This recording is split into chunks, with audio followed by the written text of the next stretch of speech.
All right, we are back. We are back for our latest episode of Drunk on the Birds. This is episode 36. We are going to talk all things Eagles Jets. We're going to talk the end of the season, the divisional matchups. We're excited to be. Yeah, we got Nick the Daddy back in the house, back from his sabbatical. That's right. And then we got our buddy Chip from the Birds, Chip for the Birds from the AAT Birds, the All Authentic Sports Talk Network. Yes, indeed. Yes, indeed. It's almost like you practiced that. That was so good. Listen, if you could only see the behind the scenes stuff, we got about 2 minutes in where I was doing the reads for the sponsors before I got the heads up from Chip that we ain't live yet. So, good to have everybody back. We got a couple people. We got Jay and Chris checking in. Jay is already asking what happened to your mustache. So he mustached you a question. So we have elves in our house, and whilst I was sleeping, they decided that they were no longer a fan of the mustache, and they trimmed it whilst I was sleeping. Got you. Well, listen. Those mischievous elves we have. Listen, we got we got to thank our sponsors first, right? We got our La Terrain luxury watches that if you go on there, you check out some of their wristwear for the holiday season. Check them out. They got some really cool American made, manufactured, everything in the States. We got some really cool stuff, and it's affordable. It's really nice stuff. And then actually we have a new sponsor. We are now going to be using Team Clicks as one of our sponsors. And Team Clicks is a new startup company that has eyewear that is specifically sports related. So if you're looking for eyewear that is directly related to your teams, to a specific sport, you're going to check them out at teamclicks.com/DOB. If you use that link, that'll make sure that they're checking in with us to make sure that we're getting the sponsorship, and you're getting some really cool stuff. And from what I can see, they have interchangeable parts. So you can buy the one set of glasses and get your Eagles, your Phillies, your Flyers, your Sixers, and interchange those pieces. Really cool, really good stuff. And we're excited to be partnering with them. Also, just reminded that, if you're trying to interact with us, the Facebook and YouTube is where you're going to want to find that's where we'll see those comments. So if you're trying to connect with us, you want to head over to Facebook or YouTube until Twitter gets that stuff fixed. They're never getting it fixed. Yeah, I'm convinced. My conspiracy theory is that they're not going to fix it because they're trying to push the Twitter Spaces, which kind of allows them to control that medium. Just my conspiracy theory. I think you're probably right. But on to conspiracy theories. The Eagles Jets recap. God. Nick, what are your thoughts? I mean, that's what you should do to a team you're far better than. They came out flat on defense, right? Having to match touchdown for touchdown. Jets just, signed a new kicker. That showed, right? Missed the first 3 extra points. Kind of crazy. Yeah, he's no longer their kicker. Yeah, I mean, they just signed him on Friday. He never practiced. Don't know why they cut the other kicker. It is what it is. Kickers are volatile in the sport. I've always been a Jake Elliott hater. So he's proven me wrong this year, but I still have yet to see him kick in a big spot and make it. So until he does that, he still sucks. I've heard a lot of stuff. I tuned into some of the radio today. I've been checking, Bleacher Report and, all the stuff on Instagram, and people are already starting with this city loves the backup quarterback. Now, granted, long term, from what I see, both of these quarterbacks are backup quarterbacks in the league. That's what I both see them as. Neither one of them has the elite arm talent. Neither one of them has the prototypical frame, right? Minshew does things better than Hurts, and Hurts does things better than Minshew. Right? His legs are elite. And his ability to make plays with his feet and that type of the big play upside is probably higher with Hurts, but Minshew sees the field better. His pre-snap reads are better. He's 10 times more of an accurate passer. Arm talent, he's a little bit better, but neither one of them have, that elite arm that we look for.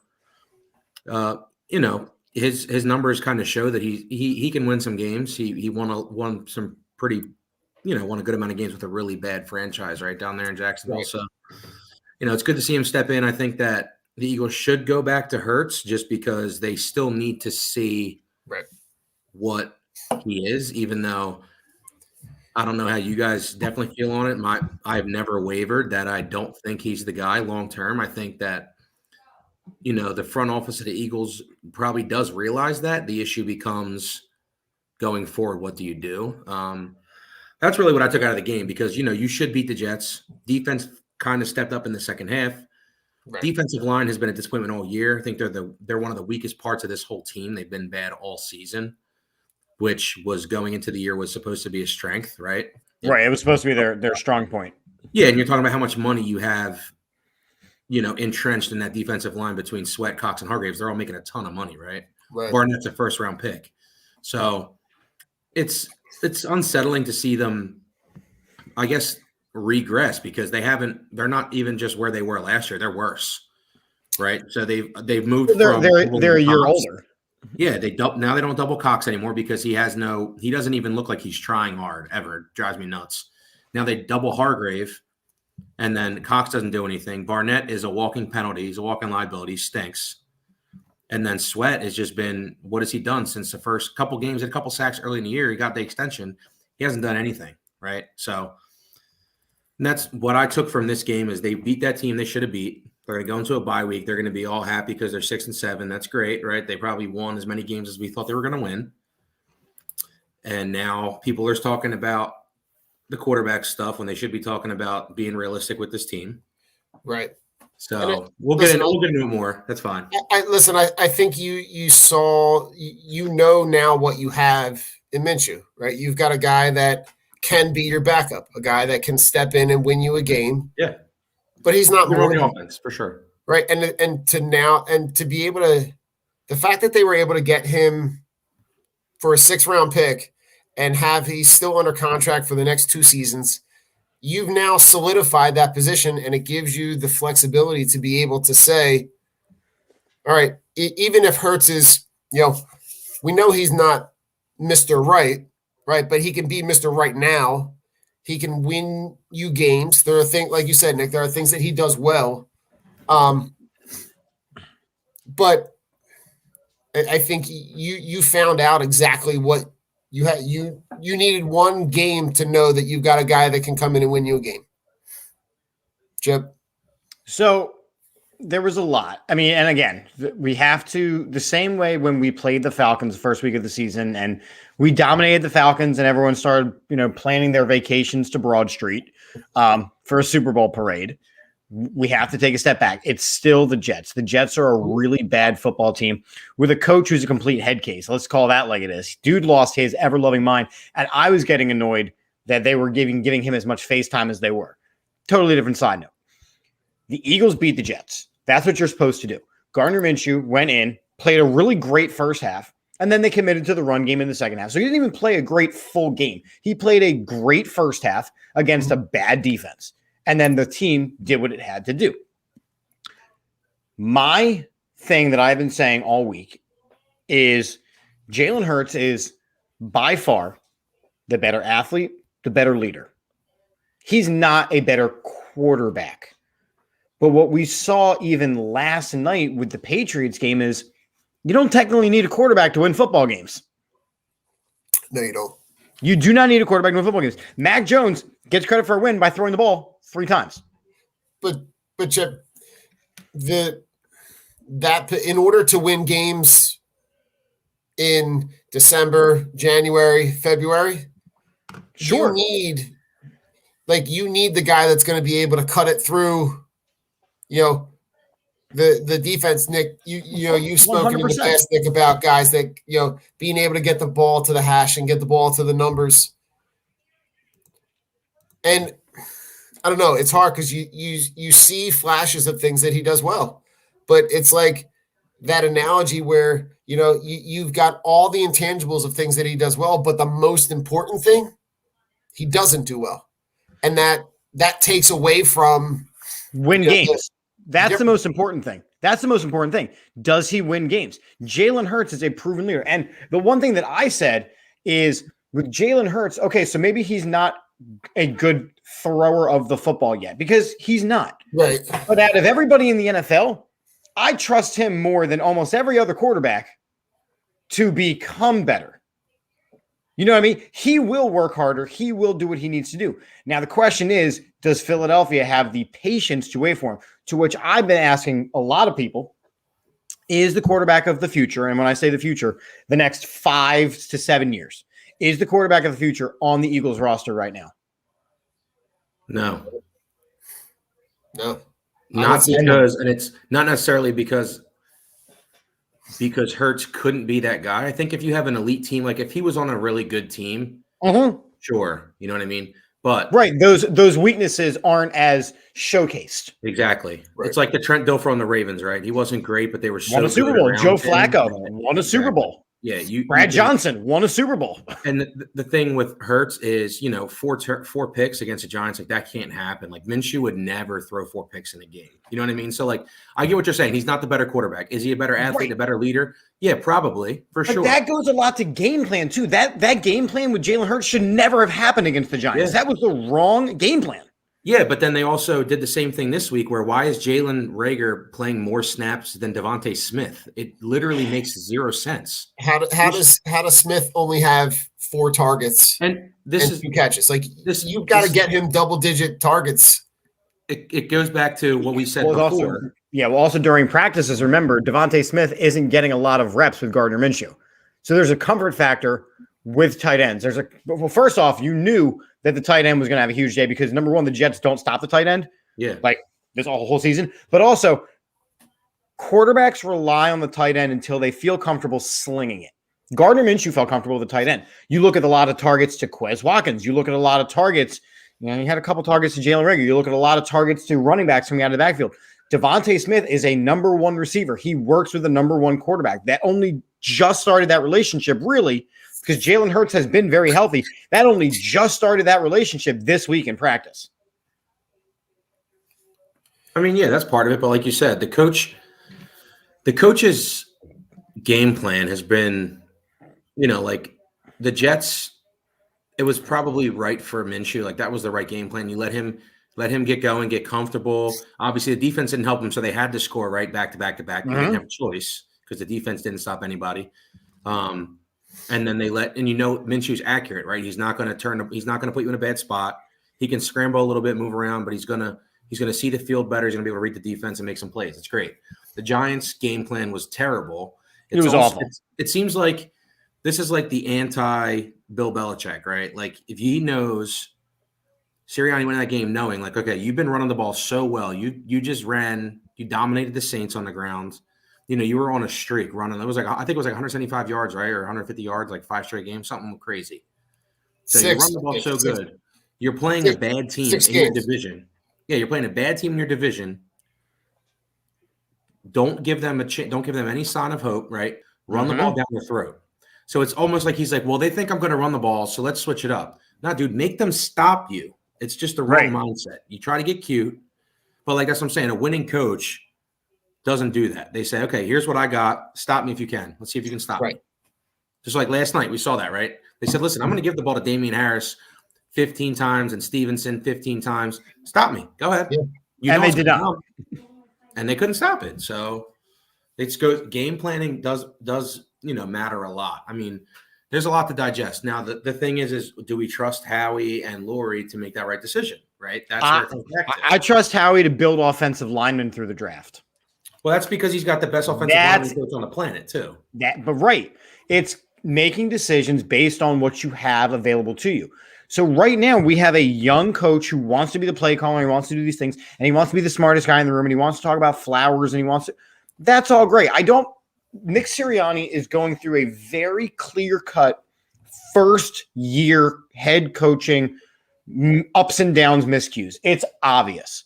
Mm-hmm. What needs to happen, though, in Philadelphia, though, is people have to give Jalen Hurts a chance to also go through those ups and downs. And the second, and I do mean the second, we traded for Gardner Minshew, the cult following began. And it's fine. He's fun. And, he's wearing his American shorts. And he's freedom. And he's the mustache. And it's great. It's a mania. It's a craze. But one good half against the Jets and you unseat the guy who you gave the job to. Yeah. And you don't expect him to get it back. That's insane. You can't do that. That's only seated in like fan perception, right? I think in that building, I think they know. They said flat out, is he healthy? Is Jalen Hurts the quarterback? Yes. Move on. The problem is that they did this before the bye week, which gives 2 weeks of this ridiculousness. Oh, yeah. 2 weeks of it. And they're going to say, he played so good, we should give him another chance. I've heard that argument too. And I'm like, listen, we don't want this team. Jalen Hurts played well. Ultimately, do we want the Eagles to make the playoffs? That's what it comes down to. And it's like, yes, I want them to earn it. I don't want them to do like last season when it was, somebody had to win the NFC East. Mm-hmm. No, I didn't. I didn't want to be that team that somebody gets in there from the NFC East because they have to. This season, if they get in, it's because they earned a wild card spot because you're not unseating the Cowboys. So if they get in, it's because they earned a wild card spot. It's a difference in perception. Carson Wentz, yes, he needed the experience in the playoffs, and then he gets hurt. Peterson had already won a Super Bowl, so he already had the experience in the playoffs. I didn't need that last season. I want to see Nick Sirianni coach under the big lights. I want to see Jalen Hurts play in the playoffs. I want to see this team make a playoff push if they earn it. I don't want to be there just for the sake of somebody wins the NFC East. Listen, I think we talked about like at the beginning of the year, the goal was to find out what you had in all these players. Right? That's all. That's it. Especially with Hurts. What better environment to find out what Hurts actually has than to have him playing meaningful games? Sure. If you would have said at the end of the season, we're going to be able to have 4 meaningful division games to end the season. What a better environment to find out what you actually have in that guy. Like, could he potentially be that guy? He's going to face the same division team, right?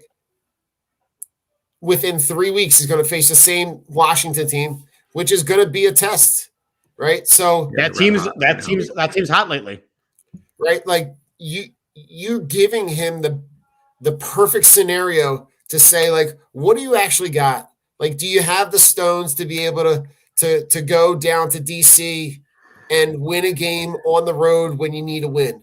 Do you have the chance to redeem yourself in a game against the Giants at home? That Cowboys game is going to depend. How meaningful that game is for them is going to depend on, they're obviously going to have that division wrapped up by that point. So are you facing Cooper Kupp, right? Or are they fighting for the number 1 seed in Cooper Rush? The only place we're playing Cooper Kupp is in the playoffs. Let's get there. At this rate, Cooper Kupp could probably play wide receiver for the Rams and quarterback for the Cowboys. The way he's putting up points. Yeah. It's very difficult because we said at the beginning of the season, Jalen Hurts needs a full season of games to see if he's the guy. And then you look at the bigger picture. Okay, well, we're going to have the 3 first-round picks. Is there anybody better in the draft? No. Is there anybody better in free agency that's going to actually come here? No. So more than likely, Jalen Hurts is also your quarterback next season too. It's probably the most likely scenario. Yeah, based on what's available. And now those 3 picks, they went from all being top 15 to now they're going to be all in the 20s most likely. Yeah, right? They're mid-range. So now do you compile them to get in the top 10? Or so. So, I mean. But Adam brings up a really important point here. Jalen's going to keep the job, but his leash got exponentially shorter in the eyes of the fan base. in the eyes of the fan base, not in the eyes of the coaching staff. And I know that there was the report recently where, Howie's not as sold on and whatever. I'm not even paying attention to the latest Jeff McLean report. What I am saying is the fan base calling for his head is the same reason why Carson Wentz was run out of town, because he couldn't hack it. Now, I think Jalen Hurts' mental fortitude is a lot tougher than Carson Wentz's ever will be. But we're currently doing the same thing with Ben Simmons. Again, rightfully so. We're currently this is what the Philadelphia fan base does, and we kind of need to stop. We got to let these players develop. It's never going to happen, though. It won't ever happen, but it's what needs to happen. Yeah, I agree. I mean, the thing with them saying that Howie's not so sold now, I bash Howie. I think Howie's the main culprit for this entire culture of the organization. All the miscues with draft picks and where the team is now is all his fault. But the right thing for him to do is he should be saying that he's not sold on anybody, right? Because his job is to make the team better. So, right. I mean, listen, people say all they want, but if like Aaron Rodgers is like, listen, I'm thinking about coming to the Eagles, you can't say no. He's the best. He's the most gifted quarterback that's ever played football, period. It's not even up with the big. So, hold on. I disagree. You got to go Peyton Manning when we talk about the quarterback position. Gifted? Throwing the ball. There's things that Aaron Rodgers can do. And the cerebral assassin of it all. There's things that Aaron Rodgers can do that Peyton Manning could never do. Right. And Aaron Rodgers can do everything that Peyton can do. Regardless, you have to let these guys hit their skill sets. You got to let these guys work. My point is that his job is to always try and make every position better, right? Sure. So but I don't want an almost 40 whatever year old Aaron Rodgers for one season. No, I'm not saying. Yeah, I mean, if you can get him, he's 37, right? So if he says I'll play for 3 years, okay, but your roster's not there. So ultimately, they shouldn't be looking at that. If you're smart, you correct. He should be going to Denver. He should be going to Denver, Pittsburgh. A place like that where they have receivers and a defense, right? Or San Francisco, right? Somewhere like that. Like it's going to be the same thing with Russell Wilson, because they're going to change coaches. They need to turnover, right? So like, would I take Russell Wilson? I mean, he looked much better. That it looks like he's healthy now. He's only 32 or 33, right? Same age as me. So he's not that old, but the only guy that I want that everybody bashed me for is Deshaun Watson, because he's a creep, but he's fucking good. He's really never going to play football in the NFL again. And I think that that's wrong, because people do worse stuff. Agreed, right? But it's what's going to happen. Michael Vick went to jail, bro. He was literally killing dogs. He went to jail and he came back and everybody loved him. So it's like, not saying that what one's doing is better than the other, but if he doesn't go to jail for this, then I think him not playing the NFL again is unrealistic, because the NFL rewards people for doing dumb shit all the time. All the time. Because he can play, right? Because they're like, well, he can play. Well, he's only 25. He's young and he's talented. And he's got. But I mean, like, look, Ben Roethlisberger literally got charged for raping a woman, right? People forget about that, and he ended up winning 2 Super Bowls, and he's got a long career. He's going to be a Hall of Famer, and nobody even talks about that now, right? Because he's an old man and he stinks now. But it's like the NFL, people forget quick. If he comes here and he balls out, people aren't going to care. Yeah, if you win, which is why Jalen Hurts, if he simply just goes in and wins some games, you have to shut up about this. Like, you have to let. Listen, if he wins, how many games got left? 5, right? 5. So if he wins 3 of 5 and they get in, like, or even 4 or 5, because the Cowboys might rest people and they get in the playoffs, I feel like that earns him. He should get next season for sure, right? I think that that's fair, especially if he plays well. Now, if he plays bad and the team wins in spite of him, because they're playing the Redskins twice, they're playing the Giants one more time, right? So and they're playing Dallas. They have 4 games left. Yeah. So if they win in spite of him, all right, that's another story. But if he plays well and they get to the playoffs and he looks at least decent in the playoffs, he's not scared of the moment. He makes some plays. He doesn't cost them the game.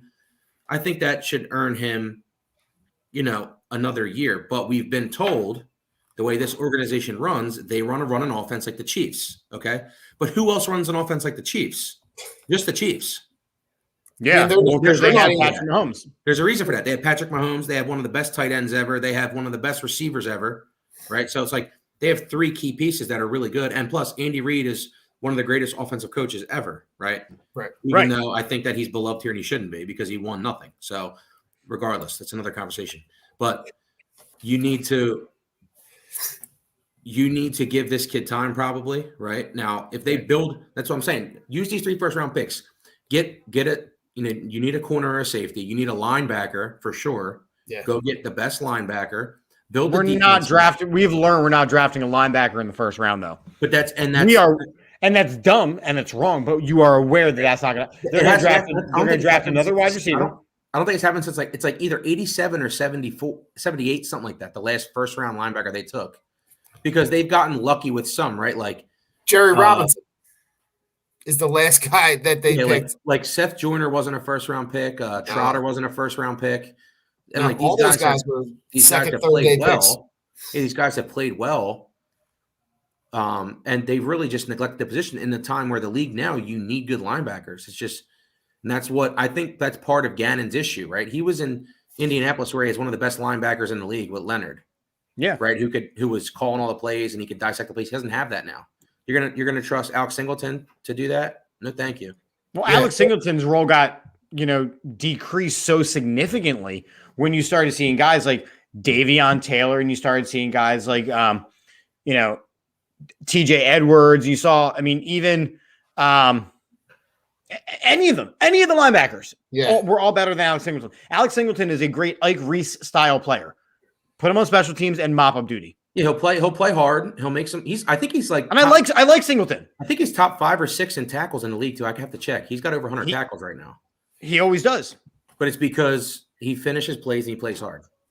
Right, and Nick, like their inability to be able to address that position is twofold, right? Because they missed with Metcalf and Jefferson, right? Then they have to double back with Arcega-Whiteside and Rager.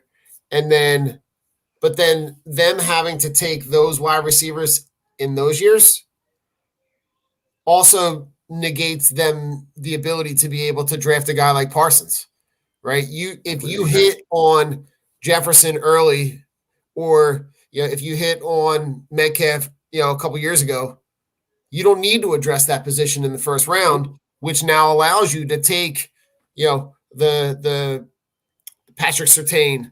Right, it allows you to maybe take Asante Samuel Jr. Mm-hmm. You can take Micah Parsons.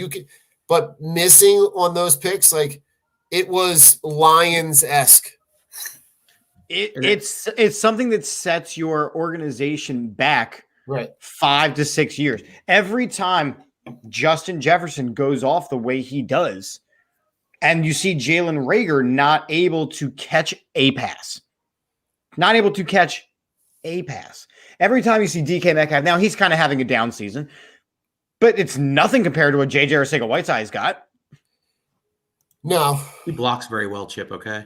Be nice. He does. And if you want to convert him to a tight end, I will not object to it. I think him in the tight end position as a blocker who then turns around and can be a receiving tight end, I think that's genius. I think that's what extended Jordan Matthews' career for another 5 minutes or so.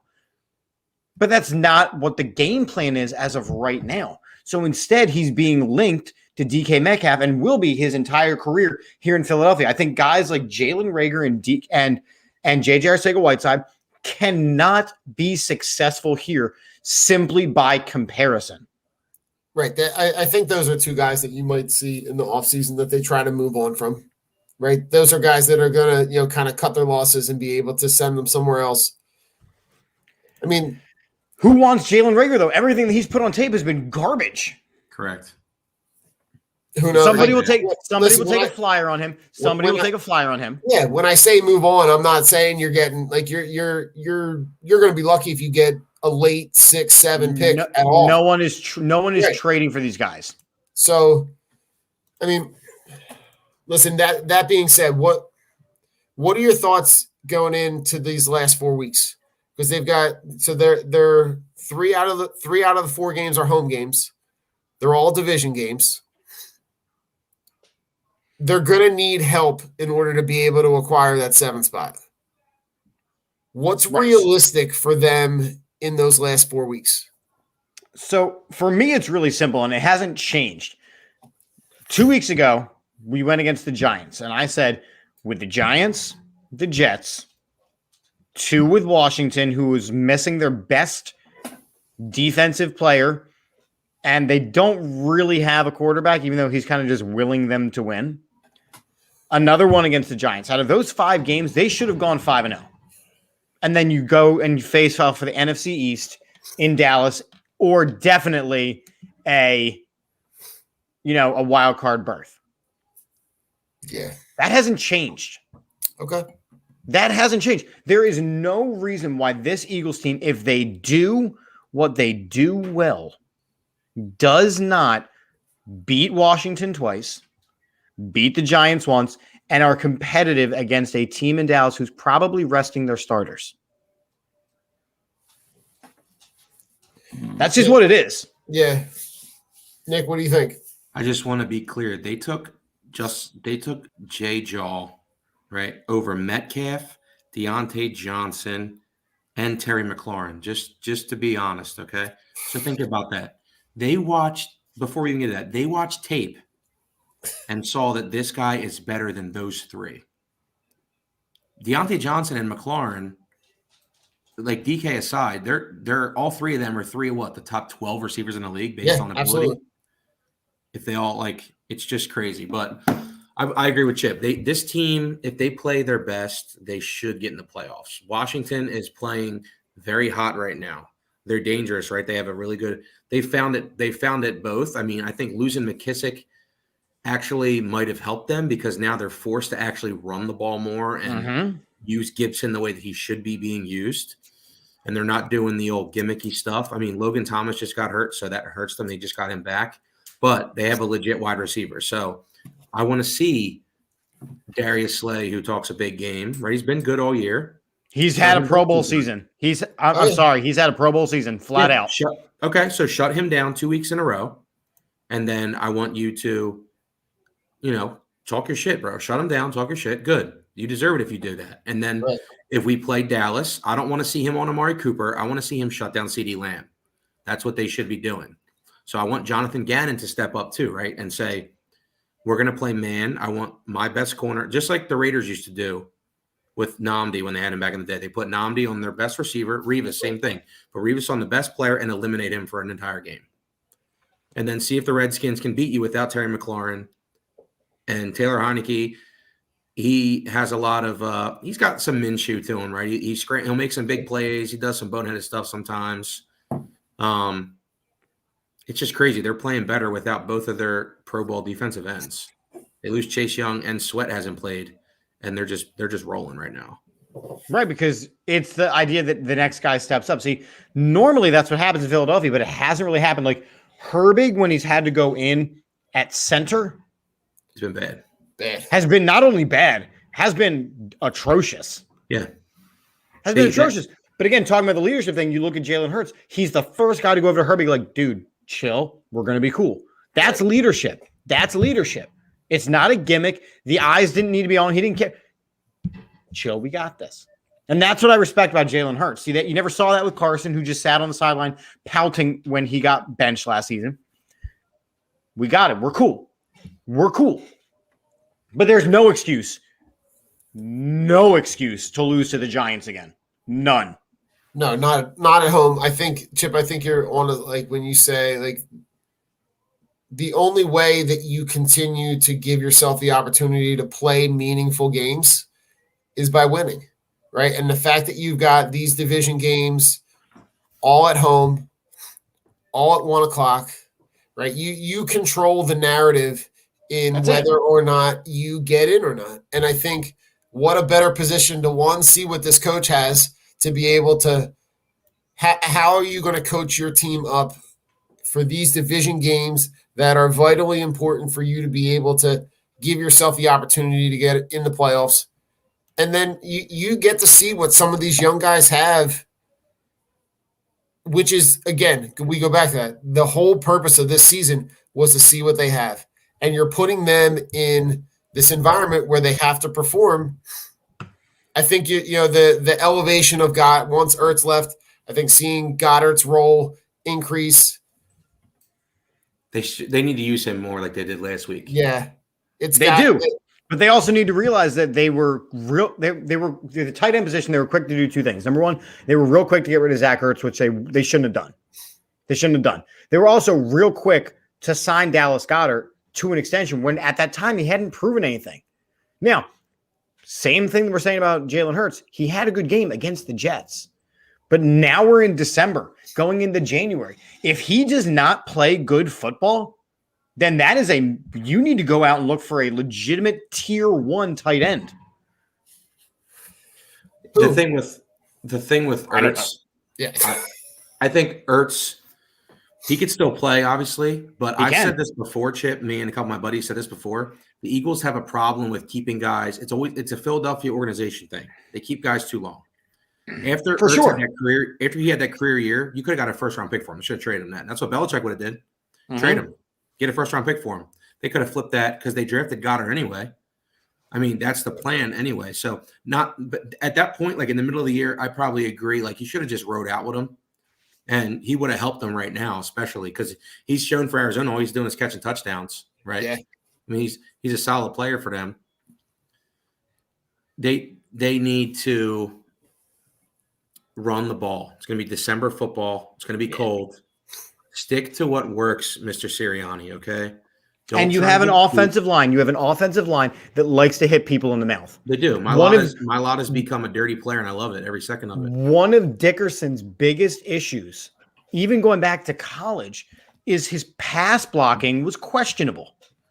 So when you put him in the game and the first plays that you do are pass, and he's getting knocked on his ass, you have to make the adjustment. Now you make the switch and you let him go run block. He's destroying people. Kelsey getting out on the edge, destroying people. Even Herbig's getting in there now. You have to allow these. We have, in my opinion, one of the top 3 offensive lines in all of football. I mean, provided they get the opportunity to attack. Yeah. It's by far their strongest position group. Without doubt. Kelsey's probably still their best overall player on the team. He is. Yeah. And a certified, and I've every podcast I go on, everyone I do, Jason Kelsey is an NFL Hall of Famer. Absolutely. Yeah. He has revolutionized the center position. He's at his best, like you're saying. He gets out in that second level. He does everything very well. Obviously, he calls the defense to the quarterback. He's always done that. When he gets out and run blocking, he gets to that second level. He's so good. Like he's faster than you think he is, but you look at him, you're like, oh, he's small, but he's strong, man. He doesn't get knocked over. Nope. He's a beast. And that's what I'm saying. Like they were talking about drafting Dickerson and maybe moving him to center at some point. I like him at left guard though. Like I like him at guard. Getting better, especially next to Mailata. They're two studs. Right? They're gonna have to eventually, because Herbig, can he play center? I'm sure if he really worked at it, maybe. No. But it's the mindset too of a center, right? Because neither can Salmalo. Like he's not the answer there either. You have to go out and get a legitimate center that is in the same, like Cesar Ruiz a couple years ago. I was like, that's the guy. And they have him playing right guard. Like he's playing right guard where he's at. So you can't go from where Jason Kelsey is to a Herbig style, old school 90s, early 2000s chunky center. You can't have Jiggles 2.0. No, Hank really cannot be a part of this team. Yeah, I mean, it's just the way the NFL is. Like these big guys are bigger and faster. All of them. Look at Mailata. Mailata's a freak, right? Those guys didn't exist in the 90s. Nope. Right? It's like what's his name? John Runyon. I mean, John Runyon was there. Trey Thomas was there. They existed, but the athleticism that Mailata showed, it's the size combined with the athleticism. You have never seen something like that.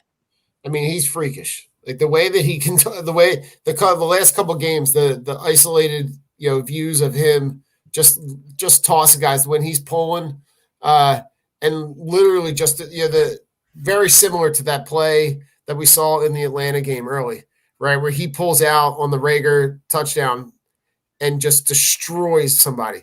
I mean, he's now doing that on a week-to-week basis. The way that line is playing now kind of feeds into, Nick, what you were just saying, right? That December pound, the grounded pound. Make them just stop wear it. them down. Make them stop it. That's that's literally how the Titans won all those games the last 2 years. Mm-hmm. Keep feeding Derrick Henry until his legs fall off. And look at how that team has fallen off when they didn't have a same tier running back. And they went, all right, Ryan Tannehill, go out and win us football games. But now they're down their 1 and 2 receivers too, so they're just It all went downhill. Adrian fast. Peterson wasn't the answer either. No, it all goes downhill fast. But that type of offense, that's what wins games in the playoffs. Your quarterback run the ball a ton. Jalen Hurts, all that does is open up play action, opens up deep shots. That's it. Easier throwing lanes for Jalen Hurts. They need to get Devontae Smith more looks. It doesn't make any sense. They have to. He's got to get double digit looks. All the number one receivers in the league see double digit targets. Cooper Kupp gets 13, 14 targets. Chris Godwin, 14, 15 targets. Devontae Adams, 15, 16, 17 targets. Yep. Like Keenan Allen, he's more of a Keenan Allen type than all those because he's really good at running those short intermediate routes. Right. Get him the ball. Right. You drafted him in the first round.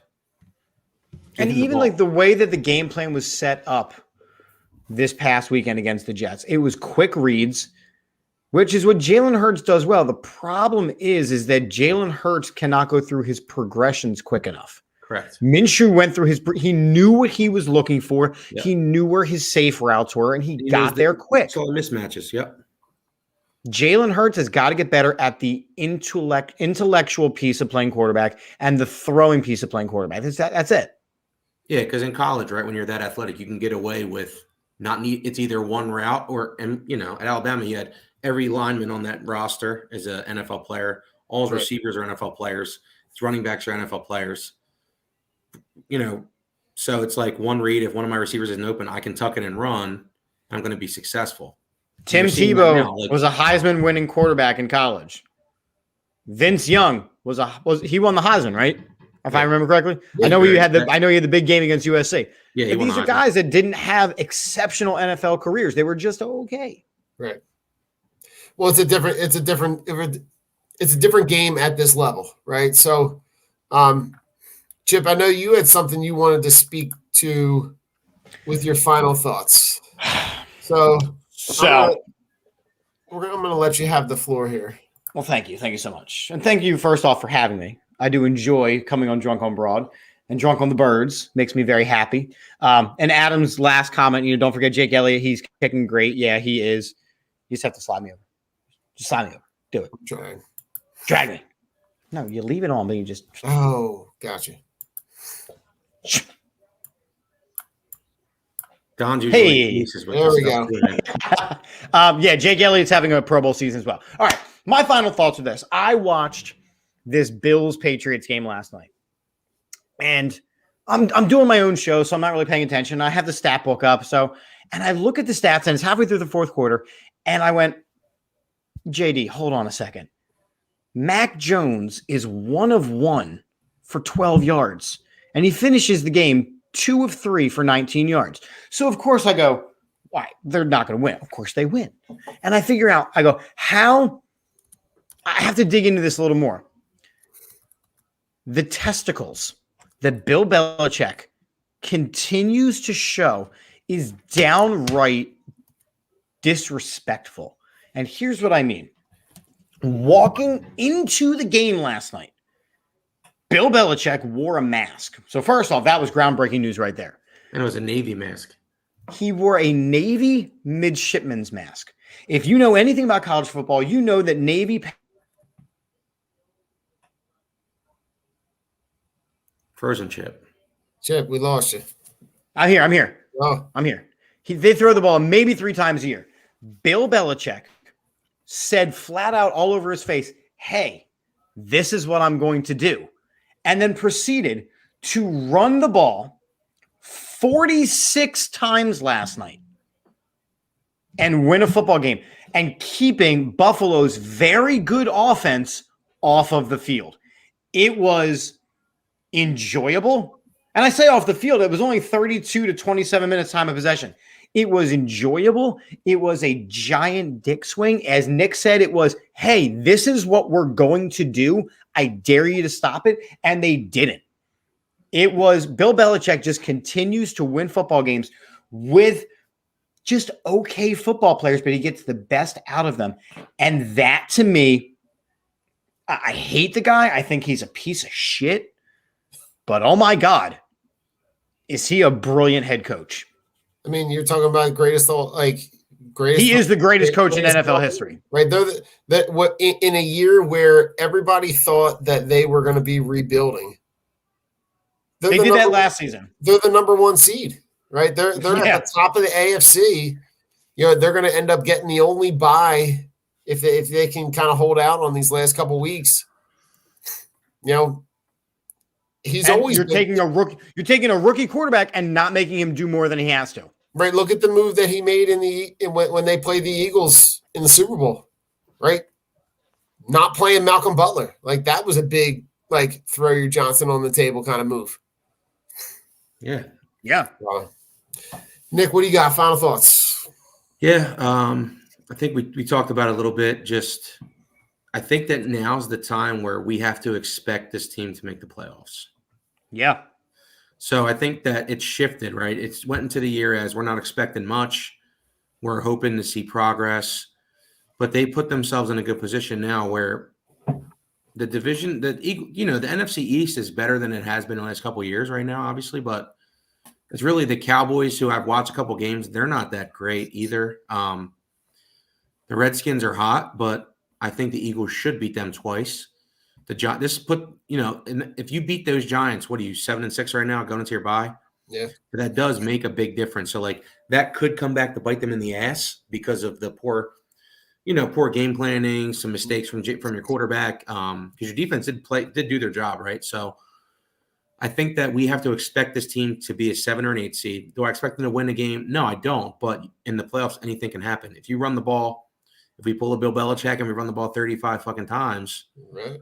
In December, in January, you could win. I've been watching a lot of other games too, and I think that there's really only a couple teams that I think are worthy of a Super Bowl. This is a year of parity in the league, I believe. Oh, absolutely. Mm-hmm. There's everybody, start off the Chiefs are done, they're toast. They come back, they figured it out. Spagnuolo got their defense playing good. The Bills were supposed to be the number one seed. We're seeing, I don't know what they can't get out of their own way doing. They're still I think they have the number one or two. They have the number 1 or 2 defense, and you have Josh Allen and Stephon Diggs, and you just can't win. It doesn't, their defense played great yesterday. They had the one big run to Damian Harris, but you gave up 14 points? They gave up 14 points. It's the same way that the Eagles should not have lost that game to the Giants. Yeah. They gave up 13 points. They did their job. Exactly. You can't expect your defense to you go into a game and my defense is going to keep them under 20. That's great. If it happens, you should win that game every time. So I think I was talking about it earlier. They were talking about is it Brady, Belichick Super Bowl possible? I'm like, it's possible, but I think this is the Aaron Rodgers year, man. He's finally going to do it. He's going to get him back. Really? To Super Bowl. His playoffs that he chokes. I mean, yeah, we'll see. I think everybody gets the monkey off their back sometimes, right? It was a problem for Peyton Manning before he won the first one. The difference is Rodgers won it early in his career and then hasn't been able to get back. Just the NFC, did the Cardinals? They're okay. I watched them play a couple times. I feel like they win a lot, but I don't know. They don't really wow me. The Chiefs are, the Chiefs. If they get hot though, they're going to be really tough for the pay. That's probably the AFC Championship game if everything goes the way it's been going. It's probably going to end up being Patriots Chiefs, which would be a really good game. I mean, we'll see. 2 good coaches going at it, but then the Patriots are going to the Super Bowl because Andy Reid can't beat them. Yeah, I just like that this year. It's more so hey, there's not one team you're watching all right, this team's the best. Going into it, I thought, the Rams, they're loading up. The Bucks are going to be good. The Chiefs, but there's always teams that come up. The Cardinals, you know what I mean? The Cardinals this year. Mm-hmm. And then now you got the Patriots, and the AFC is wide open. So, anybody. Both divisions are wide open. Yeah, really are. There is not one team for, like you were saying, for a while, it looked like the Cardinals were that team that was, setting the world afire, and then they got hit with the injury bug. They slowed down. Now they're getting players back. Maybe they come back. The Bills, that was a team for a while. No one team is already in position to claim either of the top spots. The only thing that is for certain, the Detroit Lions are not going to make the playoffs. It's a sad day. There was still a scenario as of this past weekend where they could have. Do you know that? Yeah, they weren't technically eliminated yet. Yeah. That's wild. And listen, for my final thoughts, I think I'd be remiss if we didn't kind of speak to probably the team that has been most successful in this city in the last couple of years, the Union, in their playoff run. They're only 13 years into their franchise, and the fan base that they've built up and the environment that they've built up and the homegrown talent that they have. Just huge shout out to them, and they kind of got they got screwed. They did get screwed in having they had what amounted to half their roster, their best player, the goalie being out. They had 11 guys out with COVID. I think the future is bright. The environment is great down there. If you haven't had a chance to get down there, get down there. And the head coach is actually a family friend. A guy that I went to high school with, Jim Curtin. So a guy who is as big a Philly sports fan as any of us. So just huge shout out to all of them. So I think with that, gentlemen, I think we're going to wrap it up. Really appreciate you hopping on. Thanks for having me, Nick. Good to have you back. We're gonna roll out. We gotta go check out our sponsors in the link tree in the bio. We got La Terrain Watches in our new Team Clicks sports themed glassware and eyewear. So go check them out, and then go do your shopping for the holiday season. Check out the merch store. We got some new stuff. We might have something new dropping. We dropped a new Eagles album cover, some artwork.